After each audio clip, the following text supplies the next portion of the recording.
All right, Noah, welcome to the podcast, my friend. Yeah, I'm excited to be here, guys. Well, we're excited to have you here. Honestly, it's nice to have you. You're very, very personable and outgoing, and you're comfortable in front of a microphone. So I'm really excited about this episode. So for people who don't know you, let's get a little bit of a background. Where'd you grow up, and kind of where are you headed? What are you up to now? Yeah, so I grew up here in Pensacola. We moved at a very early age from upstate New York.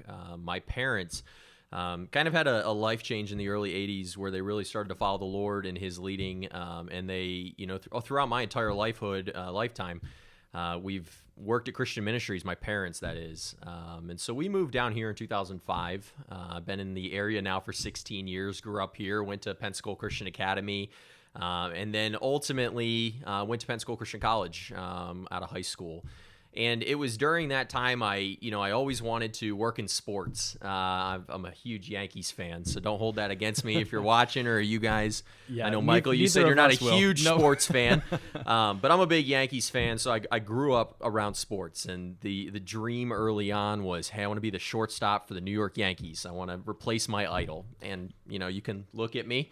I obviously you're on your way to that. Yeah, I mean, maybe in a different, but maybe not in physique and talent level. So only two things that matter. Yeah, I mean, really at that level. So I came to realize very early on that dream wasn't realistic, but I always wanted to work around sports. So I kind of did a couple things. I got a great opportunity at my senior year of high school, freshman year of college, to actually work for the Pensacola Blue Wahoos. They were then at that time the AA for the Cincinnati Reds. And, really happen chance meeting. I got to meet the hiring director. She said, hey, you should apply. Took the job. And I spent my first summer as a member of their street team, which was kind of their entertainment team. I wore cockroach suits. I did everything. I dressed up as Kazoo. Nice. From the Pensacola area. You probably know Kazoo. So I've done all of that. And then the second year, I jumped into kind of a leadership role over that, planning what we were doing at games to provide the entertainment for people who came. Minor league baseball, historically, it's more about the entertainment than the baseball. It's just how it works. Yes, I've heard that. So I went ahead and did that. That was kind of my first taste of sports, and I hated it. I enjoyed my time at the Blue Wahoos, don't get me wrong, but I hated the hours. I hated the fact that you'd show up at 8 o'clock in the morning at the ballpark, and the game would get over at 11, and you were there the entire time. And that wasn't for me. That's not the lifestyle that I want in the future. I'm young, single, so if anyone watching, eligible bachelor here. Shameless plug. I mean, you got to get them in every once in a while. So I didn't want that lifestyle. I didn't want to have this 8 to 11 long term, but I knew I always wanted to work around sports. Yeah. But every time I came back to sports, it was always like hours. So once I was in college, I originally went into sports management, took freshman biology, hated it, absolutely hated it as part of it. So I switched to management. And business, it always comes natural. I'm sure, you guys would, echo some of that for certain people. So a good change. And I think it's kind of set me up for both what I did after college and what I'm about to start doing. It was once I graduated college, I was, again, always wanting to be around sports. I had done a lot with our Eagles athletic department over at PCC and took on a role of sports information director. And in that role, I was kind of in charge of the promotion of the program, writing articles, doing stats work, posting graphics before games, just promoting the programs as a whole. And it was in that second year of doing that the guy who'd been doing our broadcast, our live stream broadcast for a long time, started to have some health issues. And he kind of had to step back from doing that. And, me being the young guy that I was like, oh, I can do that on top of all this other responsibility. Well, little did I know that decision quickly transitioned into what has now become a love of play-by-play broadcasting. And so that has now kind of led me to what will be the next step. Very interesting. And what will be the next step? Yeah, so the next step... That's something we'll dive into a little more later, but I want to hear kind of... Yeah, recently announced. I've, again, I mentioned I've kind of fallen in love with this, and I've kind of been... I thought about making the jump last year. Thank goodness with COVID, I didn't because there wasn't sports for a really long time. But I'm actually going to be moving up to Greenville, South Carolina this summer to kind of pursue play-by-play broadcasting as a career. It's going to be in a freelance type role. I told you the other night when we went out to coffee, I used the phrase, or my dad told me this once, and it's going to sound harsh. He said, Noah, you're a jack of all trades and a master of absolutely nothing. So it does sound. I think we all know a lot of people like that. Yeah. And it's a real thing. I'm a very driven individual, probably like both of you guys are. But I tend to like to jump to different things, and I never take time to fully get good at something.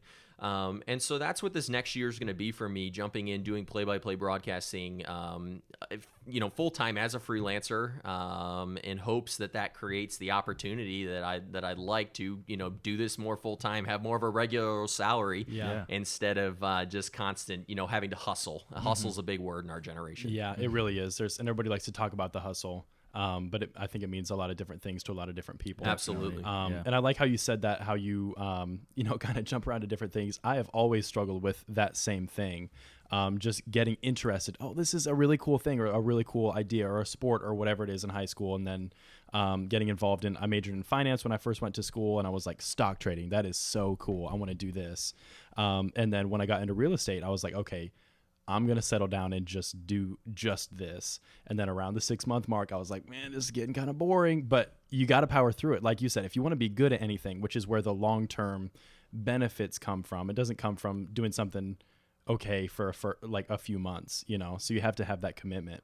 Well, and an interesting fact there, you mentioned real estate, and I told you this the other night. I did this year choose to try to pursue real estate. True, I thought I loved it.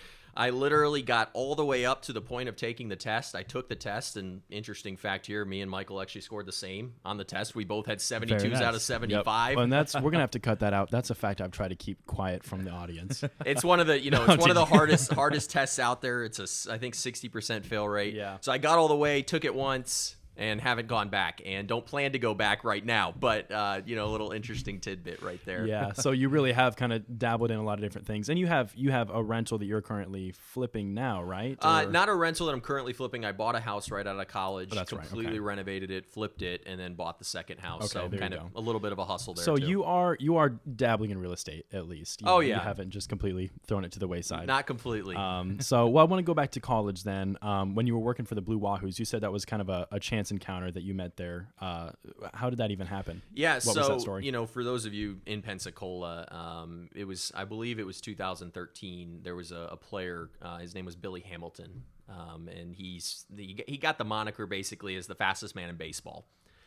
There's a stat in baseball called the stolen base, where someone runs from first base to second base and steals the base. Well, he actually that year broke the record, 146 stolen bases in a season, unheard of, and that's just a massive number. Well, I was, again, a huge baseball fan at that time, and he was set to break the record. And, I follow this type of stuff. I'm kind of a baseball and stats nut. So I'm following this, and I knew the next night he was about to break the record. So I bought tickets for the game, and it was kind of rainy that day. So a couple people had sold tickets. I had seats 2 rows behind home plate, like front and center. I was going to get to see the moment, and then the game gets rained out. So then we didn't get to go to the game, but then what we did is we called the box office the next day. They said, oh, we can only put you, down in far right field. I'm like, that stinks. But then somehow, and I don't even know, I think it maybe was my mom. She can work these things. She can coax anything out of anyone. And she worked out.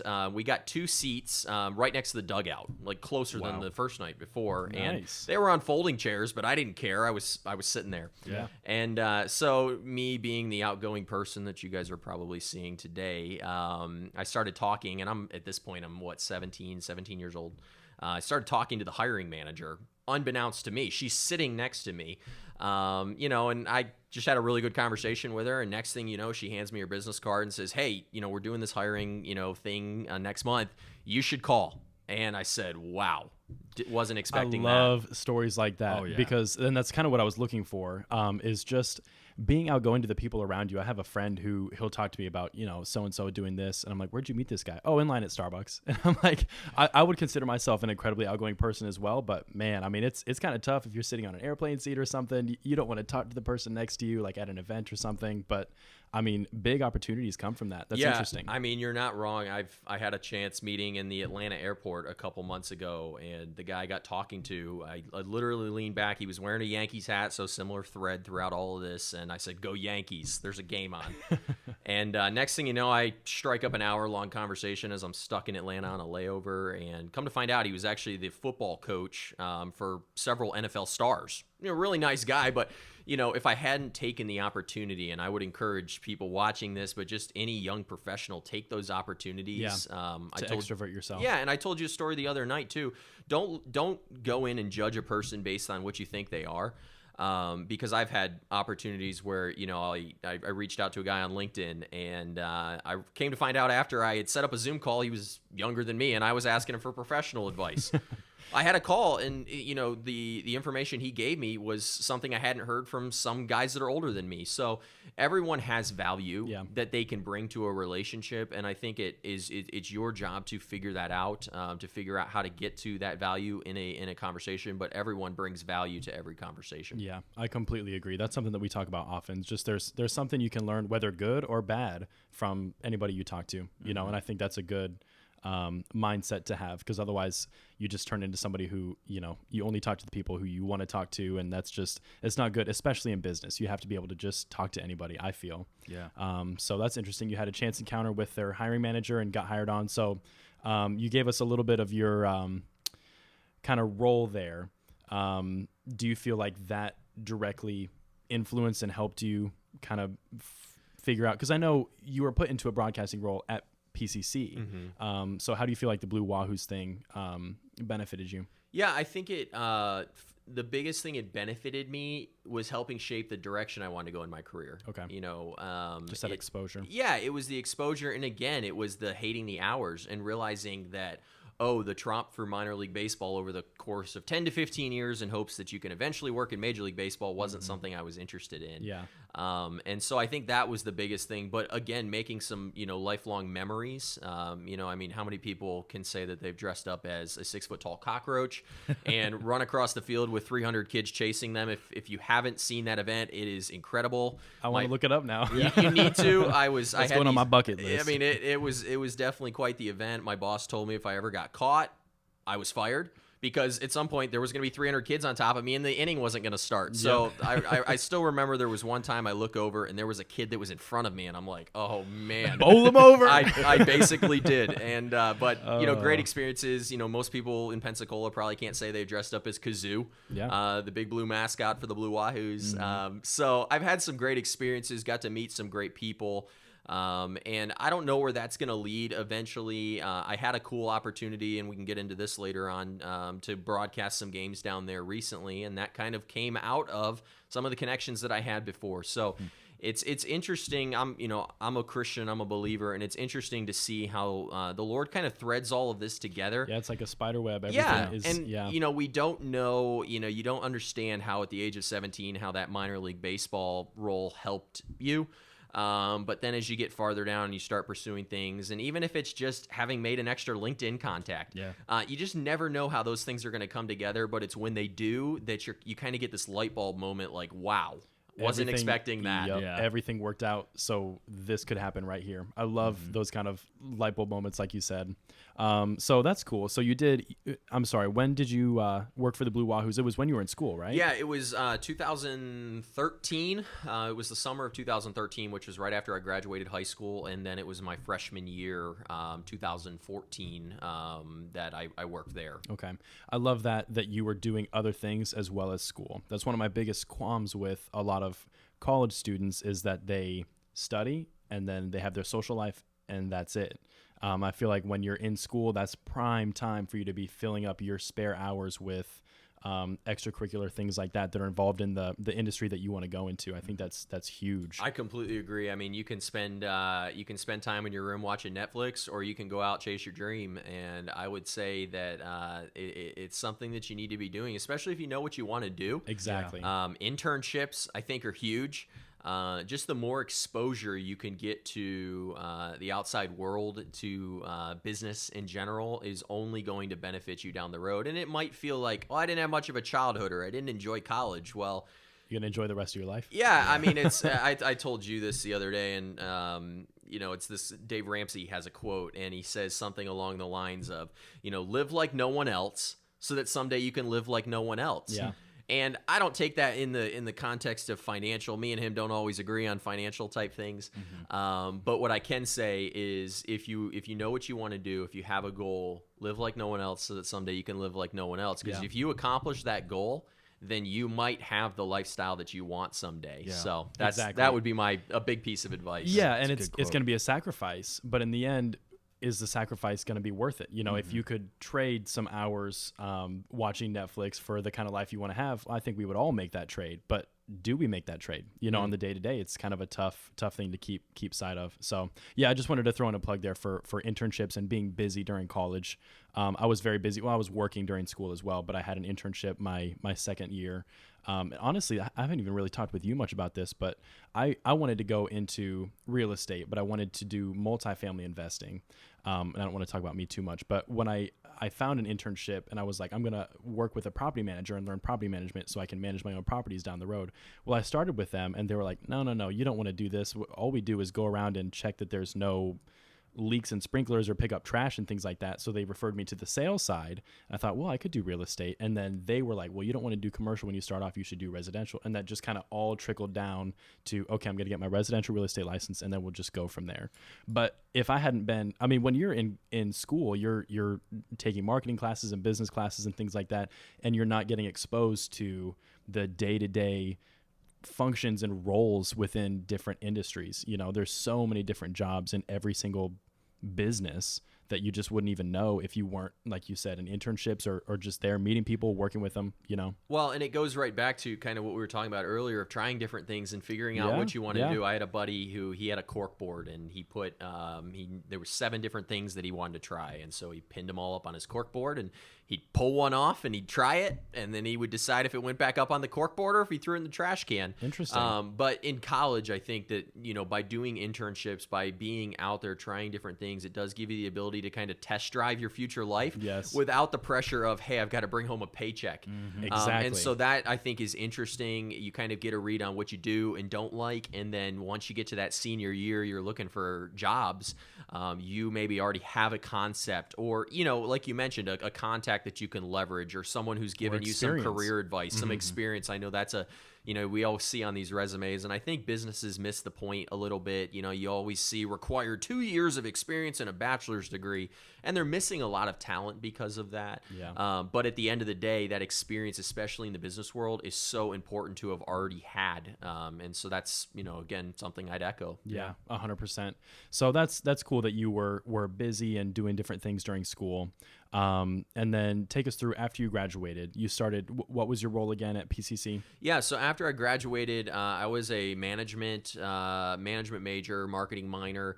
And so I took a role working in our marketing department. It was kind of a newer marketing department. I came in as a marketing coordinator, and I like to joke. I kept that title for 4 years. I like to joke that marketing coordinators to the industry are like the guys who got the coffee for the marketers, and just that's the errand boy. It's not what I did. I was it was. Looking back on it, I will say I was forced to grow up maybe a little too fast. But I was given some opportunities just right off the bat to kind of really be stretched and to learn a lot of things. And, again, being that individual that constantly wants to learn, that was huge for me. You could see it happen is I was, planning marketing campaigns for a graduate school, multiple, thousands of dollar campaigns. And so learning how Facebook ads work and Google and, all that stuff you don't learn in your textbooks. Yeah. And so it was great experience. But it was in that experience as well that I had made very clear that I'd love to be in sports marketing around the athletic department. And so I first got kind of the opportunity to run the social accounts for the athletic department. And that's kind of what, catapulted me into what was next. Gotcha. Okay. Yeah, I think a lot about that whole concept of growing up too fast and how early is too early. Should you just be a kid or things like that?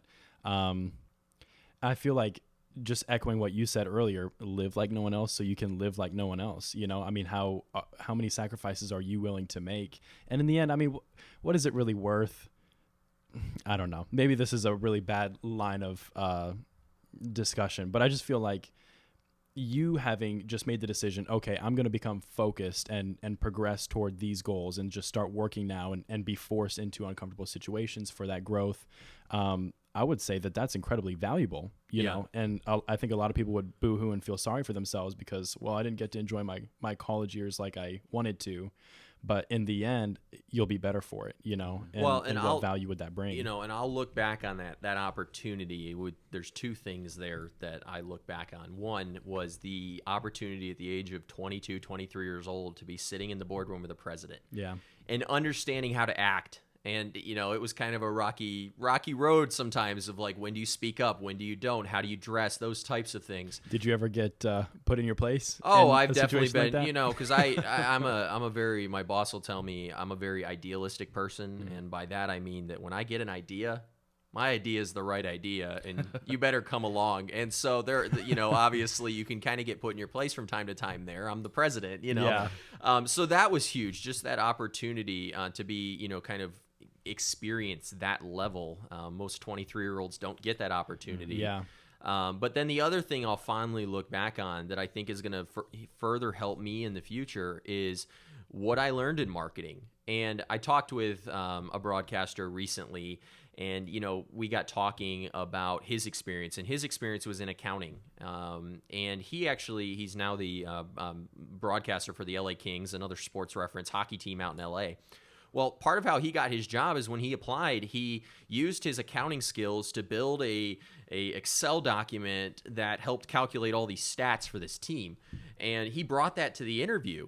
And so in that conversation that me and him had, he encouraged me. He says, don't ever look back on anything that you've ever done as a crutch or as wasted time. Look at it as an opportunity to further market yourself. And me in marketing, being able to use those skills, because especially you look at what's gone on in the pandemic, and, you know, jobs being cut. And I think it's the more value that you can create, the better opportunity that you have to continue to remain in that position. 100%. And so that's where, now going back to trying everything, and this is where all this just starts to weave together, the more value that you can build into yourself, the more talents that you can create. Yes, jack of all trades, master of absolutely nothing, but the more value that you can create as an individual now gives you a lot larger possibility to be successful. Yeah. Yeah. And we've talked about this before as well, kind of on a different train of thought about how there should be no sunk costs. You know, whenever you're in a project and you realize maybe, you know, we should move on, or you're in a career and you realize that you're unhappy or want to do something else, a lot of people stick with their trajectory because they don't want to admit that maybe what they've been doing up until now wasn't the right thing for them. Failure's not a bad thing. Exactly. And I think, and I personally, I struggle with that. Yeah. I hate, you know, I actually listened and I would encourage you to go, if you're watching this, go watch the documentary. There's a guy, his name is Ryan Leake, and he put out a documentary recently, and it's entitled Chasing Failure. And he's also a pastor, but his whole concept, he uses a line in that documentary that's just so powerful. The line is, chasing failure got me farther than chasing success ever did. And his chasing failure is he emailed every single NBA team and asked for a tryout. And he got one. He didn't make the team, but he got one. Yeah. You know, if you were chasing success in that, you're not emailing them because you know, I'm not making the NBA. Yeah. Mm-hmm. But he got the tryout because he was chasing failure. He got failure, but now that He's has still further. Yeah. Yeah. And so that's a really, you know, I'm kind of bringing in all these little quotes that I've heard recently, but Yeah, that's a really good one. Yeah, I agree. I feel like half of the things that I say are just regurgitated from other people that I respect and admire. You know, Yeah. But I mean, what is that except, you know, that's wisdom, is being able to take truths and apply them. But I agree with what you were saying a second ago, as far as don't look at the previous experience that you have as, you know, well, this is a failure and I'm going to move on to this new thing. He's moving into broadcasting, but he had a background in accounting. Well, how can that help? You know, he's not like, oh, I wish I hadn't wasted so much time in accounting. He's like, well, how can this help me get a position that I'm looking for? So I think that's something that's just in addition to, we always say, you know, no sunk costs. If we realize now that something is wrong, we're going to just make the switch and pivot. And but how can our previous experience help us get further in our goals now? I think that's a really interesting point. So yeah, that was kind of a tangent there, but so now we are out of college, right? You got some pretty good broadcasting experience. Were you still in school when you started working with UWF did you still work? No, it was my first couple years on staff. That's right. Okay. It all kind of started again back to that sports information role. I kind of have someone who I look on as, my idol. The guy, it's funny. Most people idol Kobe Bryant. Most people idol, presidents, congressmen, and I idol. There's a friend of mine who I can now call a friend. His name is Johnny Gammett, up at Bob Jones University, and he was a sports information director. And I saw the role. There wasn't a sports information director role at PCC. I was the first. And cool. I actually wrote the job description based off of his job description. Nice. That's and cool. I've now told him how much he's meant to me. Well, part of it in that role was he was a play-by-play broadcaster. And I thought, that is so cool. Like, I get to, talk about the sports. And the neat thing is, anyone who's a sports information director, you should know the most about your athletic program. So it's a kind of a natural fit because you're the one uploading the stats to the website, writing the post-game articles. Everything. Yeah, you should know everything. You know the records. So it was natural kind of to do that. And so, again, that second year of kind of being the sports information director, I got the opportunity to broadcast, and I had never really been behind a mic. And so I will tell you, if you go back and watch the first couple games, really even if you go back as far as or as early as late last year, they were rough. I'm just going to be honest with you, because I hadn't really taken the time to really learn and start to understand broadcasting. The goal of a broadcaster, if you've ever watched any sports, you will hear the broadcasters on there, and I think most fans would say, man, they make that sound easy. Well, they make that sound easy because there's 30 hours of prep before the game. Yep. And so kind of learning those finer points, and I'll thread this back in. We'll go a little bit later in the conversation, but it was another chance meeting at the Blue Wahoo Stadium that has now kind of helped. So we'll get into that. But That's awesome. So I jumped into broadcasting again, to kind of took the bull by the horns, and just had a lot of fun with it. And the more and more I did it, I started to say, man, like, I get the best seat in the house. Yeah. I'm literally sitting 2 feet off the So court. it's a selfish thing. I mean, it was at first. Nothing wrong with that. I mean, you get the best seat in the house. The other thing, back to I mentioned earlier on in this conversation, hours. The biggest thing I loved is, as a sports information director, after the game, you'd be there to 11 o'clock, writing the article, uploading the stats, everything you need to do.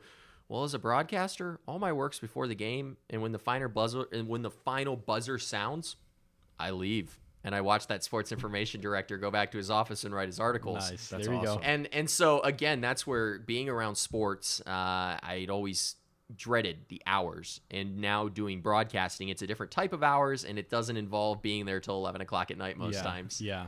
That's really nice. That's cool that you've kind of found that perfect role, it would seem, for you. Yeah. I hope so. We'll see. We'll see what happens. We'll check back in a This couple year's- years and this see year's where gonna you be are. vital. So I want to hear about that chance encounter then at the Blue Wahoo Stadium again, and I want to hear kind of your current background now, the different things that you've been involved with, that you've been kind of practicing and honing your broadcasting skill. Yeah, so Pensacola Blue Wahoos, again, just another one of these chance encounters. And the story starts a little bit farther back than the chance encounter.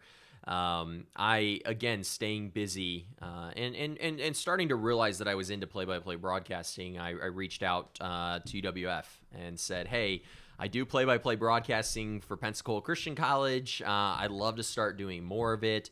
If there's ever an opportunity where your main guy's sick or can't do a game, I'm your guy. Call and I'll be there. So I got the opportunity, and that was in December of last year, to do some basketball with them and really started to enjoy it. And then, again, being a big baseball fan, baseball season was coming up. And so I had talked to them, and we had agreed that, hey, you can kind of be the voice of our baseball team this year, which was super cool. And yeah, that's awesome. It'll all tie in a second. It's crazy how this all ties together. But so I'm working a basketball game. It's late December, maybe early January. And, if you've grown up in Pensacola, or even in the last couple of years you moved here, UWF won the national title a couple years ago. It's kind of, small. Yeah, did you know that, Dan? No, I didn't. I forgot to tell you that. Yeah, football title, national. the Argonauts. At the Division II level. Heck They yeah. went all the way to the kind of a crazy run that they made in just their 4th year as a program, winning the national title. Teams Wow. don't do that. Yeah, it's huge. So I'm happen chance working the night that they raised the banner in the Argonauts Fieldhouse over there, and I'm Nice. broadcasting the basketball game. Well, there's another guy, and he now works for the Pensacola Blue Wahoos, another local name, Bill Valona. Used to be pretty big writer for the Pensacola News Journal. Now he's the senior writer for the Blue Wahoos, and he happened to be there that night covering the game for the covering the banner raising for the News Journal, and he went to their sports information director, and he said, hey, we've got this thing called the Blue Wahoos Classic. It's going to be a 3-game series. They're bringing in the University of Virginia. They won the national title at the highest level of college 3-4 years ago. They've put numerous people into the big leagues. And then the University of Oklahoma. And they were bringing these two teams in to play a 3-game series, neutral, first games of the college baseball season down at Blue Wahoo Stadium. And Bill Valona asks Brian Henry at West Florida, he says, hey, who does your baseball? And Brian responds, Noah Frary does our baseball. I love it. Noah Frary had never done baseball. Noah Frary had just watched a lot of baseball. You're the guy. And I was going to be the guy. Yep. But next thing you know, I'm getting an email at 10 o'clock at night, and it's from Bill Valona at the Blue Wahoos, and he says, hey, we've got this series coming up in a couple weeks. What are the chances you'd like to broadcast it? And I'm thinking, wow. I don't deserve this opportunity, and I quickly decided, and I didn't tell him until after the series, I had never done baseball. I was like, take the opportunity. That's information you keep to yourself. Yeah, I my was like, friend. take the Yep. opportunity and run with it. Good for you. So I did that, and again, looking back, much like my early broadcasts, I would probably say it was horrible. On top of it, I had to do it by myself. It was supposed to be a Friday, Saturday, Sunday. Sunday, we're supposed to have rain, so I ended up doing 2 9-inning games by myself on Saturday. Oh, boy. It was my first kind of experience to the page of notes they gave me was 100 pages thick. So kind of my first experience, but Thrown into the fire. yeah, I mean, again, looking back on it, I would say it wasn't as good as it could have been. It was on Cox Sports TV. There was probably, I think the media market that it could have been seen on was like well over 1 million people. So crazy opportunity, but it wasn't that, I went into that and I'm thinking, man, maybe someone will hear me on television. Next thing you know, I'm on the fast lane to ESPN. That didn't happen. But what I did is I met the broadcaster. His name is Taylor Maples for the University of Oklahoma. And, it was funny. I got talking with him. I quickly latched on because I'm just this young broadcaster wanting to learn. Yep. And found out, again, kind of to tie back into what we talked about early on, similar backgrounds. He went to Colorado Christian University. He had kind of done a lot of broadcasting. So both Christians, kind of able to tie all that back together. Well, we've now struck up a friendship. I was texting him earlier this week, but he kind of started to fill me into the finer points of play-by-play, how to prep for games, so that you don't, because the biggest thing, and I wish I had one I'd show you guys, but when you're doing a game, all of it's the prep that you're doing all goes on a sheet of paper, so that when I first did that game, I mentioned the 100 pages of notes. I had 100 pages of notes on a table about this big, my and it's gosh. like, how do you pick out certain pieces throughout the game? And so he kind of taught me that concept of, putting it all into a document and organizing it in a manner that, at certain points of the game, you're able to bring things in and make it interesting. Yeah. And so that's kind of that happen chance again, meeting, again, never having done baseball, but meeting him. And now he was one of the people that I think has probably most influenced my broadcasting so far and kind of set me up with the tools that now I can go and use to hopefully be successful. Wow. Yeah, I That's love wonderful. that. I mean, 2 things. First of all, you just jumped in and you're like, oh, I've never done this before, Yeah. but I'll figure it out. You have to. You can't always stick with things that are comfortable. You can't. You 100% can't. And number 2, I mean, you having jumped in and did it, you looking back and realizing that, oh, well, this wasn't as good as I would be now. You're your own worst critic. Most people, if I was watching a baseball game, I would not be listening to the broadcaster anyway. I'm just like, I'm trying to prove to the people around me that I actually know what's going on. you Yeah, know? yeah, you're not So wrong. I think that's probably you being hard on yourself to some degree. And also, it led you made that connection and he was able to teach you something and it just snowballs. It's so exciting. Yeah, and he's been super influential in kind of challenging me over the last couple of months of, I text with him pretty regularly. That quote that I mentioned earlier, that whole chasing failure, he was the one who sent that to me the other night when I made the announcement that I was going to go chase failure. And so That's just cool. a great friend to me that I think is kind of influenced. But it was coming out of that I went and did UWF baseball and was really excited. We got 10 games into the season, and then COVID-19 hits.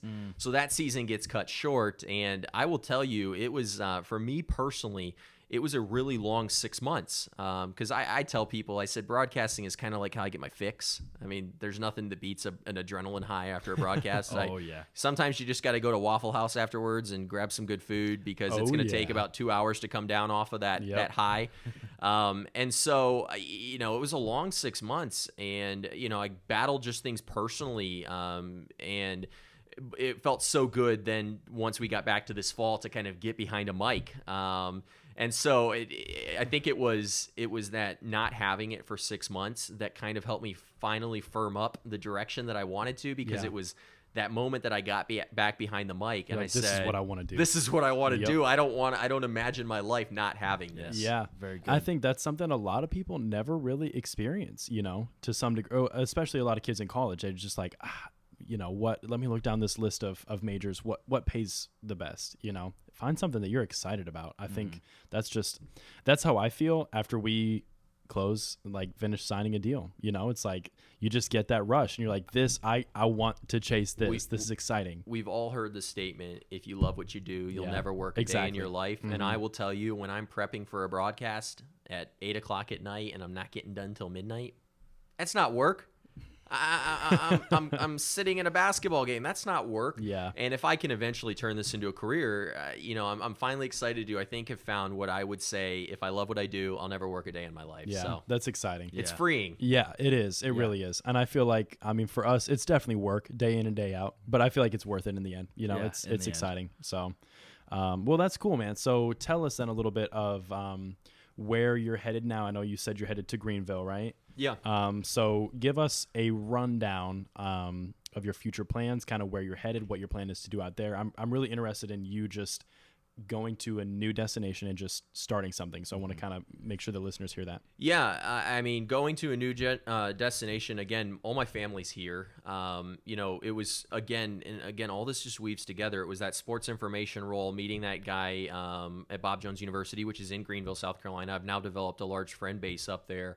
And so as I started to kind of think about this move, I started to realize that I didn't want to just move to some random city in the United States where I didn't know anyone. I drive up there all the time. It's 6.5 hours away. So if I want to get home for Thanksgiving dinner, I can. That's not bad at all. Yeah. So it started to kind of feel like the best of both worlds. Part of the reason I'm leaving Pensacola is there's only so many colleges here to broadcast at. Yeah. And so up there, within about 3 hours of the Greenville area, there's probably 15 major colleges. There's 50 colleges total.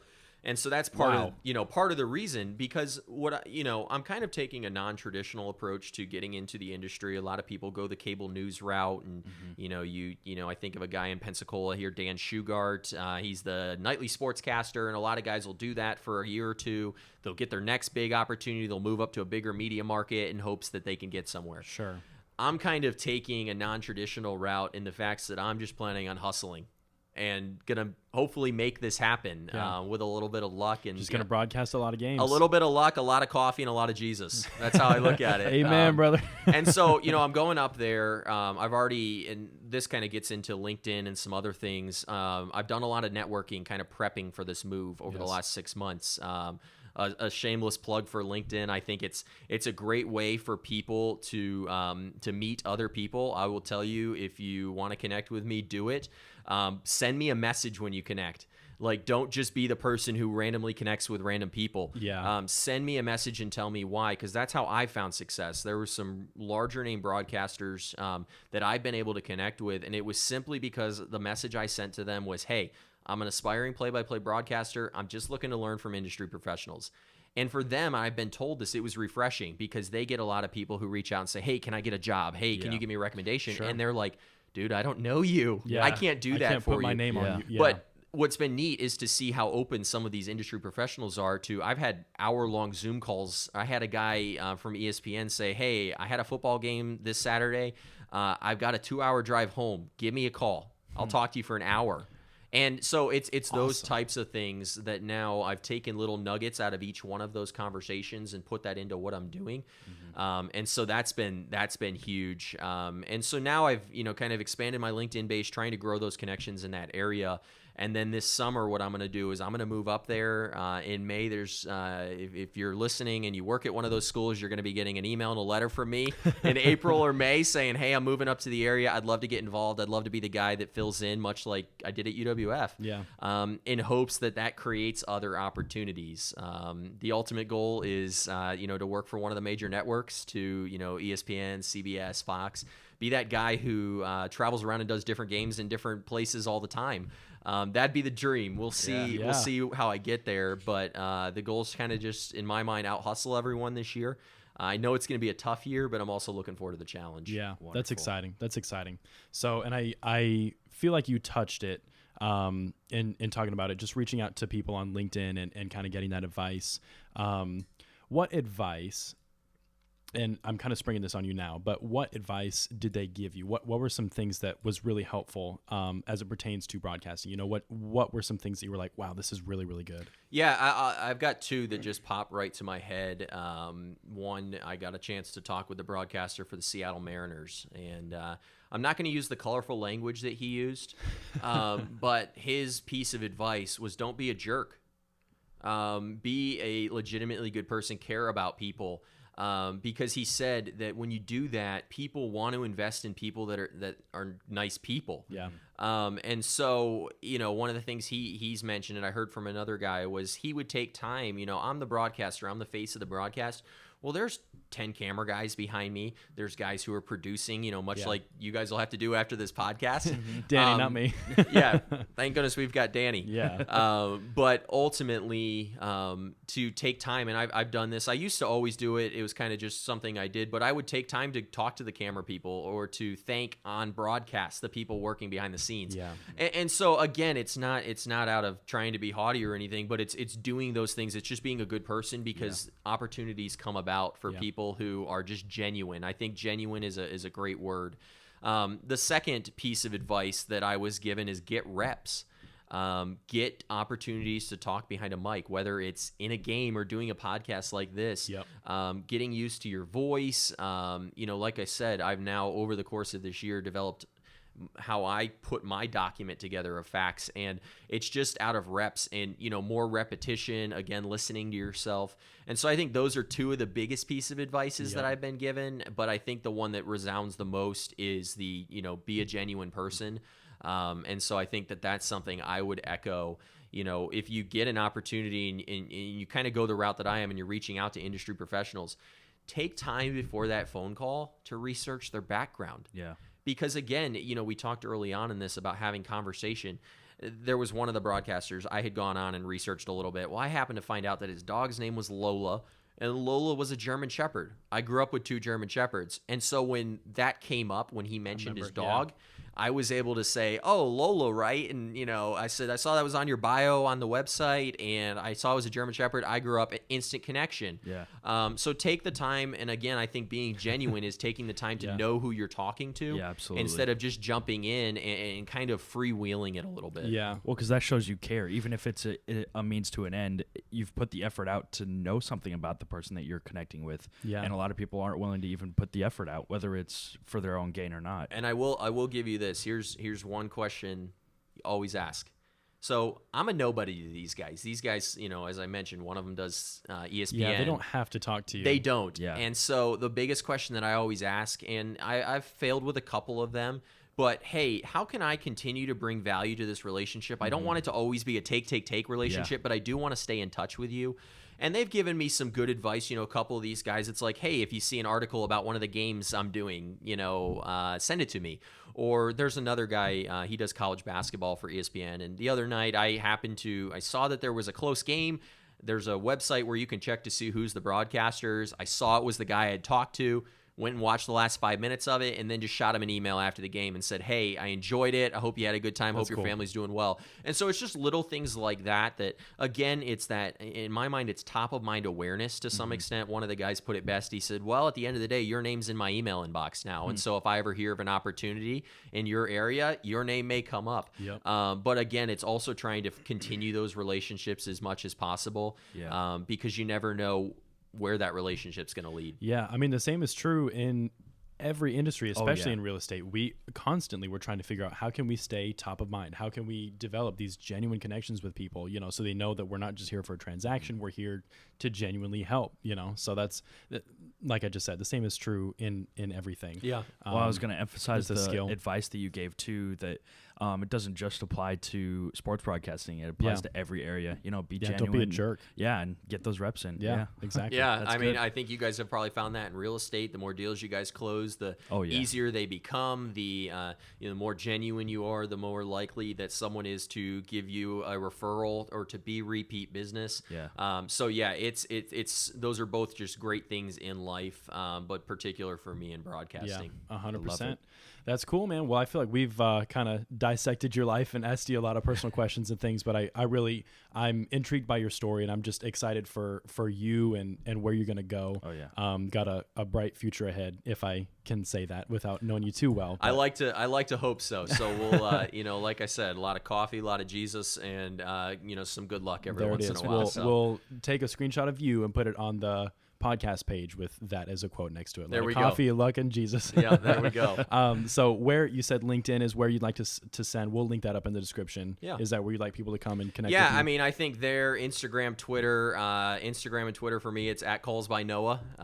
There you So that's an easy one to remember. And then LinkedIn, Noah Frary. And I'd love to connect, whether it's you have questions about broadcasting, or maybe it's just simply you want to have a conversation. I love talking to people. Again, learning that from some of these bigger guys, taking the opportunity, no matter who you are, to have those conversations, because you just never know what you're going to get out of a conversation. 100%. That's one reason we're on this podcast. You never know, just connections, what possible value you can bring in the future. right. So, well, is there any final words you have for the listeners, for the people? Yeah, I think the biggest final word that I have kind of echoes back to that chasing failure.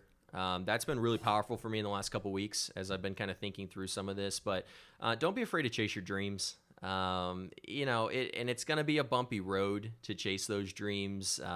You're going to have family members that are going to say you're crazy. But if you feel like there's something that you want to chase and you're trying to create something for yourself in the future, just get after it and do it. Stop talking. And I think that's something that I struggle with from time to time. Obviously, I hope to talk for a living. Whether, for me, I know you guys have a podcast. I'm trying to start a podcast, or I'm about to start a podcast, and I've talked a lot about it, but I haven't recorded the first episode. Yeah. So, whether it's taking that type of step or realizing that it's time to make a leap in a career path, if you feel like it's time to, chase a dream, do it.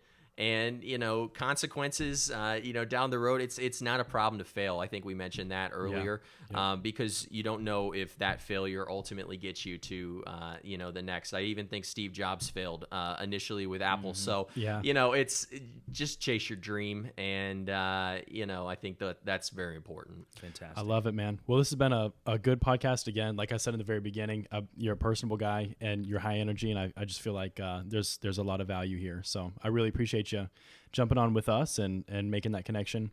And we'll just keep in touch with you to see where things go in the future. Yeah, absolutely, guys. It's been a blast, and it's been fun to watch a couple episodes of some other friends of mine that have been on here, and excited to get on here for the first time. Fantastic. Awesome. Thanks, Noah.